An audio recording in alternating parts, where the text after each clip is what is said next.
Evening. Welcome to your chemistry class. And today's session will be considering separation techniques. Separation techniques.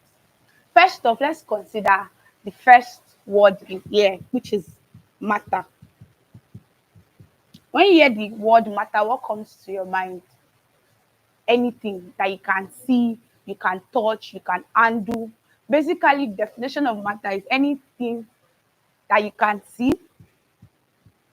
touch, because it's anything that has mass and can occupy space. Anything that has mass and can occupy space, from phone to marker to the board to a glass of water, name it, anything you can see, touch, you can basically handle is referred to as matter. And it can either be in liquid state, like water, oil, petrol. It can also be in solid states, like your marker, like salt. These are solid and gaseous states. Air, gasoline, they are all gaseous states. So we all know matter is anything that has mass and occupies space, and it can be in these three states, and they are called states of matter. That's liquid, gas, and solid. Let's also consider some terms. First of elements, we are familiar with the periodic table. What's element? Element is a substance that cannot be further decomposed by ordinary chemical process, cannot be further decomposed into smaller units by ordinary chemical process.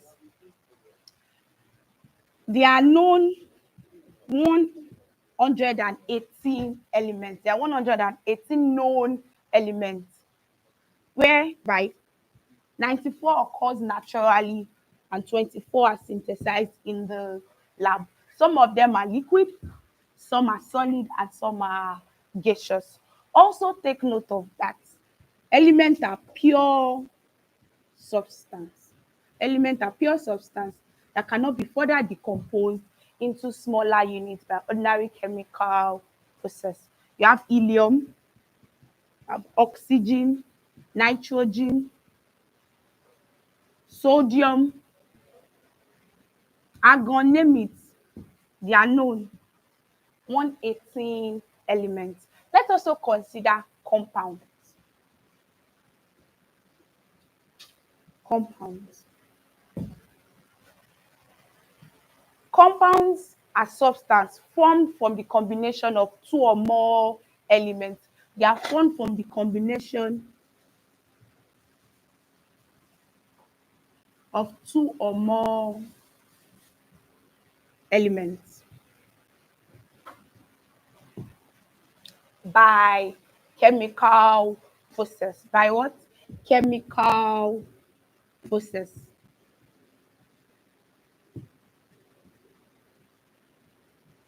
And they are also combined in fixed proportion. They are combined in fixed proportion.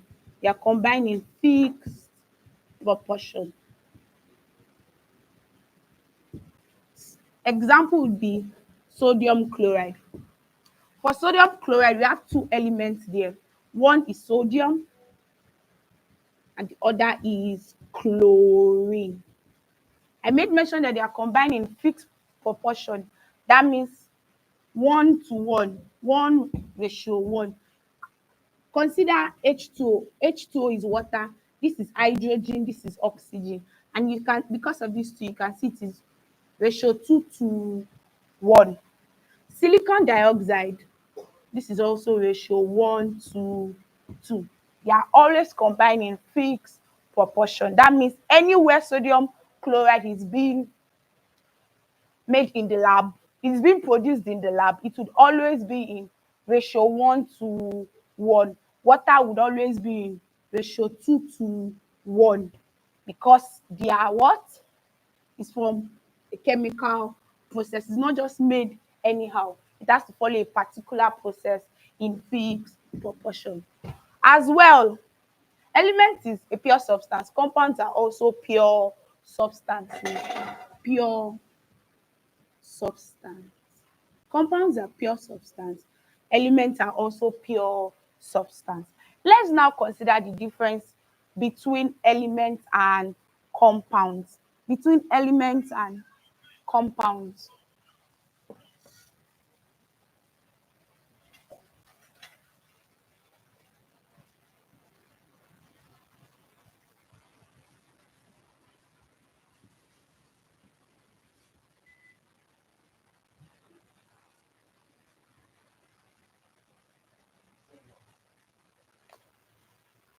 For elements, they cannot be broken down into simpler substances. That means it is the smallest known, right? And it's just of one nature. But for compounds, they are formed from combination of two or more substances. For compounds, you can say they are in fixed proportion because it's made of two or more substance. But for elements, it's just a known, like helium, argon, as I earlier mentioned. For compounds, can be produced in the lab, but elements, I made mention that 94 occurs naturally, whereas 24 are synthesized in the lab.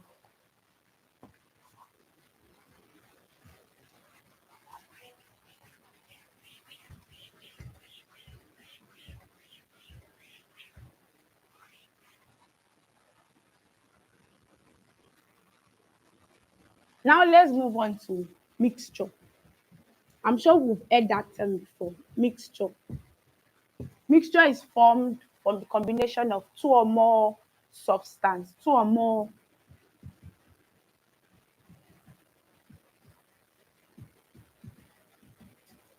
by a physical method.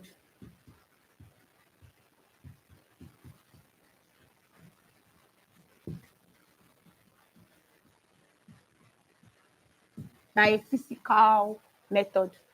Unlike compounds that have chemical formulas, mixtures do not have chemical formula.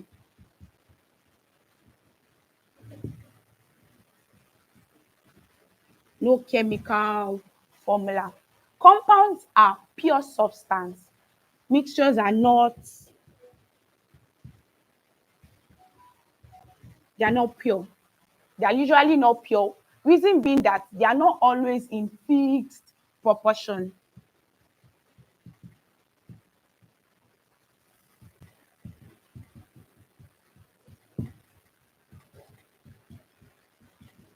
They are not always in fixed proportion. That means you can have homogeneous mixture and heterogeneous mixture. But for compounds, they are always homogeneous. They are always homogeneous and they are produced by physical process. For mixture, they are produced by compounds, they are produced by chemical process, whereas mixtures are produced by physical method. They are not for no chemical formula and they are not always in fixed proportion. For compounds, they cannot be separated by physical means because they are not produced that way. But for mixture, they can be separated by physical. They cannot be separated by physical means. That's compounds, but mixture can be separated by physical means. Let's take that again. Mixture are substances formed from the combination of two or more substances physically combined together.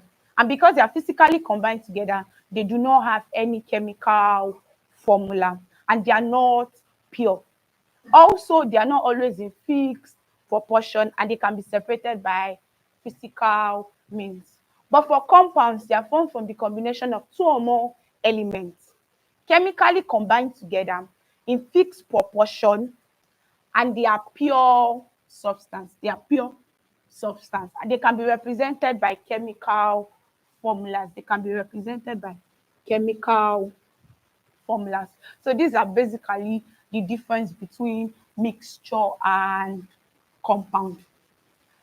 Because mixtures are not pure, they can undergo separation. There is a need to undergo separation in order to get the individual combining elements, in order to get the individual combining elements. But for compounds, they are already pure. But mixtures are not always pure because they are not in fixed proportion. They can either be homogeneous or heterogeneous.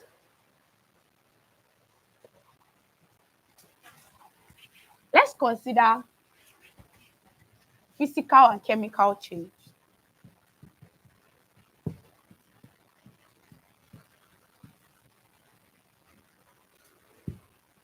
Physical change. Don't forget that I made mention here that they are produced by physical means, and that's the physical change. For from the explanation here, we all know that for physical change, it's not associated with a lot of it, not associated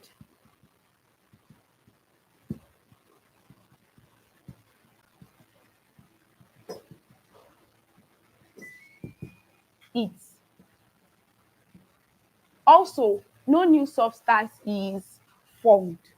No new substance is formed. No new substance is formed, and so they can be reversed. So it is reversible. The process can be reversed, so it is reversible. Things like shredding of paper,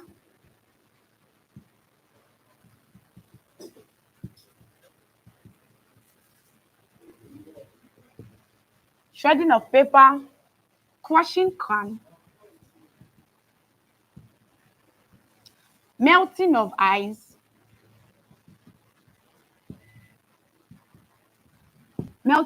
they can be reversed. They can be reversed. Why? Because they are physical change. They are physical change, so they can be reversed. Shredding of paper, crushing of can, melting, boiling. These are all physical change. So for physical change, one, it is easily reversible. Two, no new substance is formed. Three, is not associated with significant it. It is not associated with significant it. But if we talk about chemical change,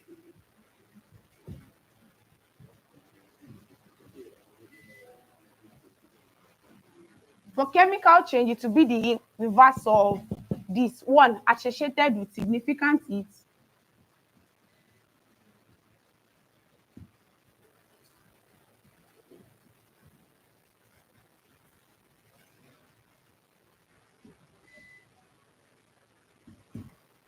A new substance is always formed. So new substance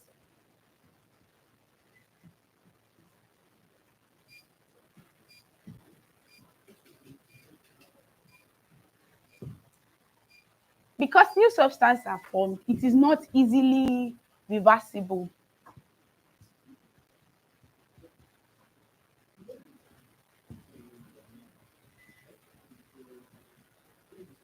Not easily reversible. So it's basically the inverse of this physical change, chemical change. For chemical change, a new substance is formed, right? It's associated with significant heat. It is not easily reversible. So those, you can say that they are like the opposite of one another.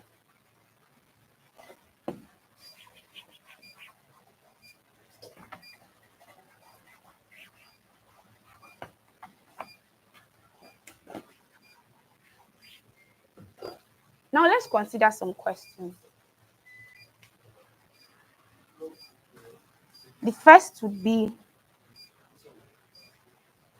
Jamb question 2021 question 7. So I'll be writing it down.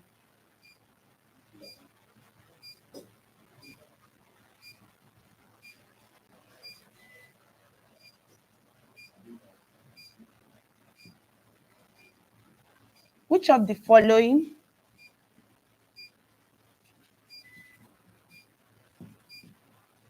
is not a mixture?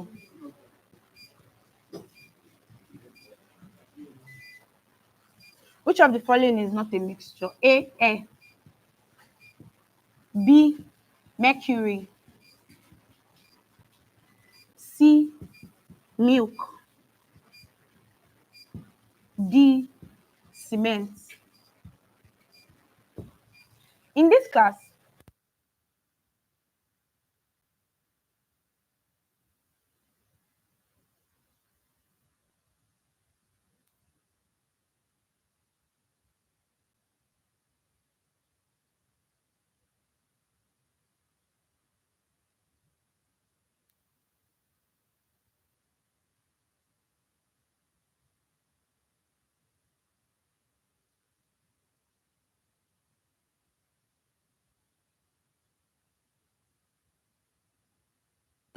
is a pure substance that cannot be further decomposed into smaller units by ordinary chemical process.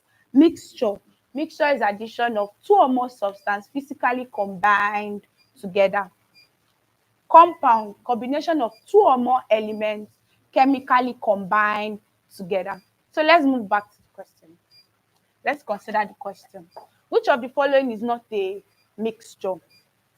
Air, mercury, milk, cement. Air is a mixture because it contains some elements: oxygen, nitrogen, argon, and a number of elements. Milk is a mixture. It contains water, milk protein, and the like. Cement is also a mixture. It contains sand, granite rock, but mercury is not a mixture. Mercury is an element and is denoted as Hg. We all know that elements have symbols. That's the symbol of mercury. Mercury is an element. So let's consider another question.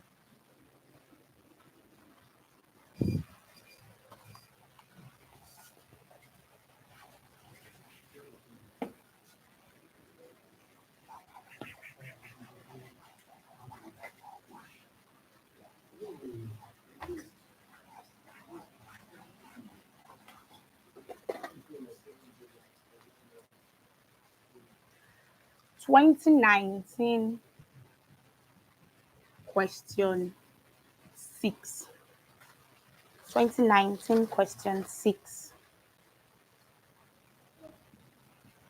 Which of the following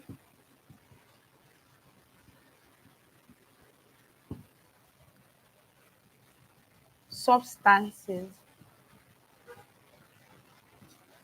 is a mixture?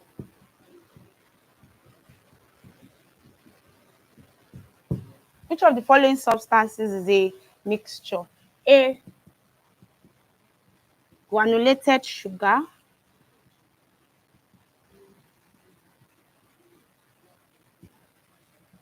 B, seawater. D, rather, sodium chloride.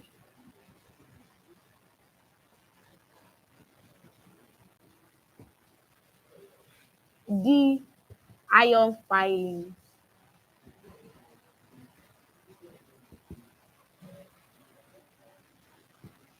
Which of the following is a mixture?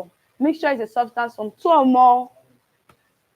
Mixture is a substance from when two or more substances combine together in a physical way. So granulated sugar, seawater, sodium chloride, iron filing. For option D, which is iron, this is an element, Fe. So that's out. Sodium chloride. Sodium is an element. Chloride, that's chlorine. And this is a compound. Sugar is also a compound. We are left with sea water. Sea water is a mixture of salts and water. Other examples of mixture, we have salad, we have rice, which is copper and zinc. There's bronze, which is copper and tin. These are examples. So seawater is also an example of mixture. Blood, air. These are all examples of mixture. Let's consider another question.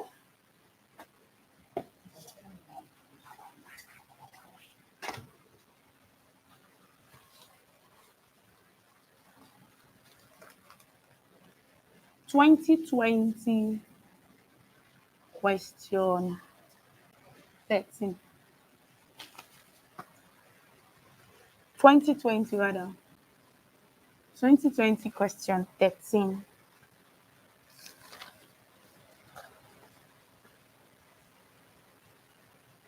It's also the same as this. Which of the following substances is a mixture? Granulated sugar, seawater, sodium chloride, and iron filling. That means Jamb usually repeats past question. Let's consider 2009 question 2.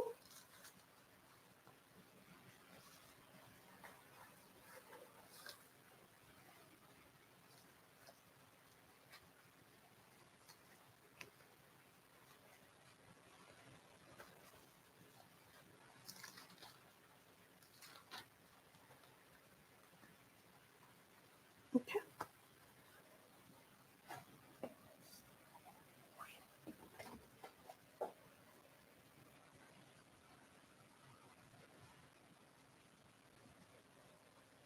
Which of the following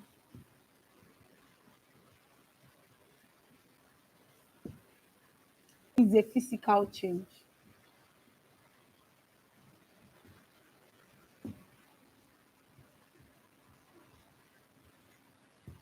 A. Freezing ice cream.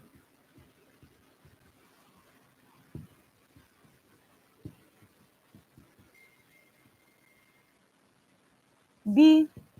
Dissolving calcium in water.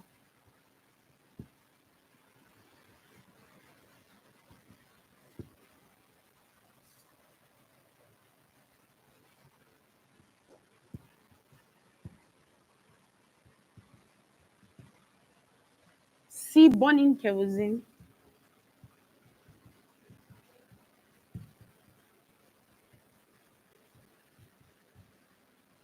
D. Exposing white phosphorus in air.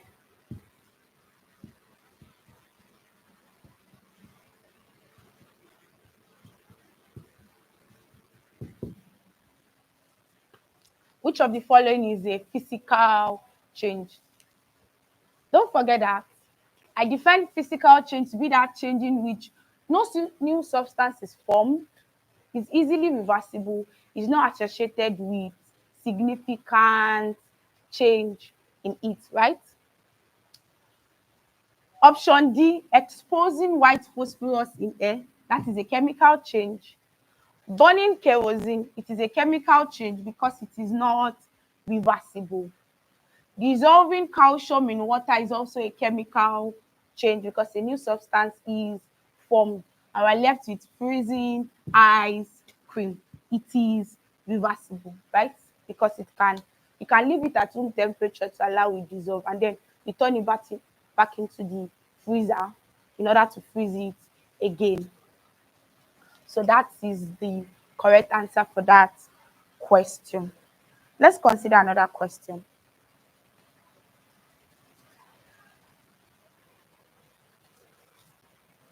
2005 question 12.